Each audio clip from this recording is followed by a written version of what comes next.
It's the most talked about oblique injury in Saskatchewan, and today we got another update. Cody Fajardo was at rider practice with the rest of his teammates, but he didn't attempt any throws. Instead, it was more of a visualization workout for the quarterback as he continues to rest his oblique injury. The riders are in the midst of their bye week, but the coaches thought it was important to do a one-day workout and get the entire team back into the football mindset.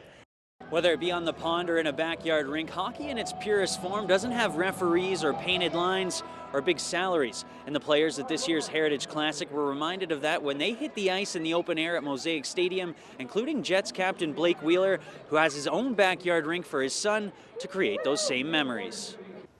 Welcome back. Well, exactly what the Saskatchewan Roughriders didn't want to see happen all year long happened in just the third offensive play of a brand new season. Quarterback Zach Collaros, who's had a history of concussions, took a big shot in the season opener against Hamilton last night, knocking him out of the game. Well, it's finally here, the 2019 NHL Heritage Classic, just one day away with festivities already underway. And to help me tee things up, I'm joined by NHL Deputy Commissioner Bill Daly. And Bill, you have some Saskatchewan connections of your own. A little bit. My mom was born in some Saskatoon roots. Now, this is the first neutral site outdoor game in Canada. Why is it important for you guys to have an event like this in a city that doesn't have an NHL franchise? A couple more injury notes for you. Josh Mahura of the Pats and Brett Howden of the Warriors both hurt earlier this week in the Canada-Russia series. Well, Howden is out tonight for the Warriors. Mahura checks in for the Pats. Both of these teams will go at it again on Sunday in Moose Jaw. We'll have all the highlights for you of tonight's game on Global News at 10. Tonight, the Toronto Raptors had a chance to move just one game away from their first NBA title. Already guaranteed at least a split in Oakland. A win tonight against a banged-up Warriors team would give them a stranglehold on the series.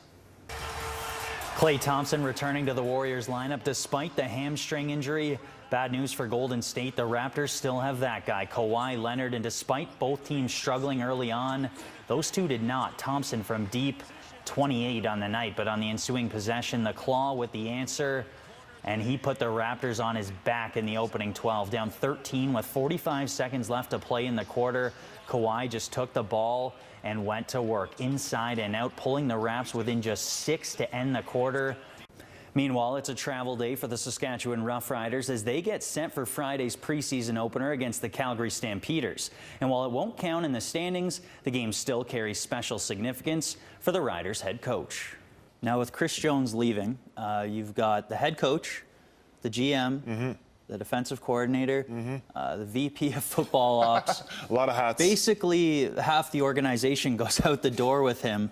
So how much trouble are the Riders in with free agency just around the corner? Expect depth and endurance to be a big part of tonight's game, which is number 7 on the schedule, but will feel more like number 9 for the players who have played parts of 6 extra overtime periods in this series after both teams went the distance, playing a full 7 games in round 1. On a bye week that has been anything but quiet, the Riders released Deron Carter, one of their most talented players on both sides of the ball. A move that turned some heads for a team that sits below 500 9 weeks into the season. Carter has a flair for the dramatic, leading some to believe that it was an off-the-field issue that led to his release. But on Sunday, Chris Jones wouldn't get into the details. If it wasn't for them, my career would have been over.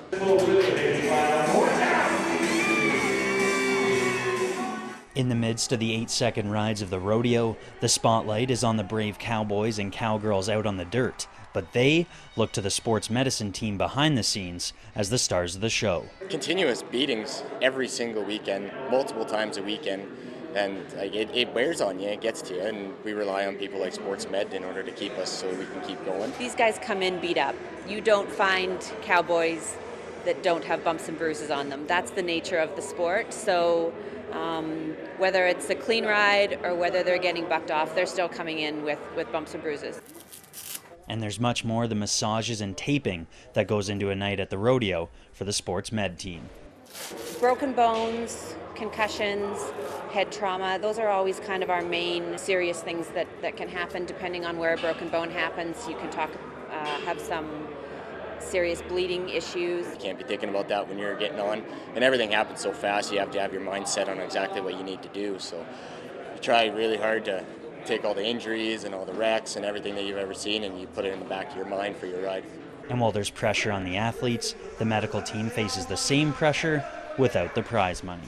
A lot of us that are here this year have been here multiple years. We're a very close team, and we do it because we love it. It's our job to stay cool in pressure situations. In a situation like this, we just hope that everything we've done in our training preps us for whatever comes our way during the night. So nobody else really gets to see what they do for us, but definitely without them, there'd be a lot less of us going down the rodeo trail. Ian Duffy, Global Sports.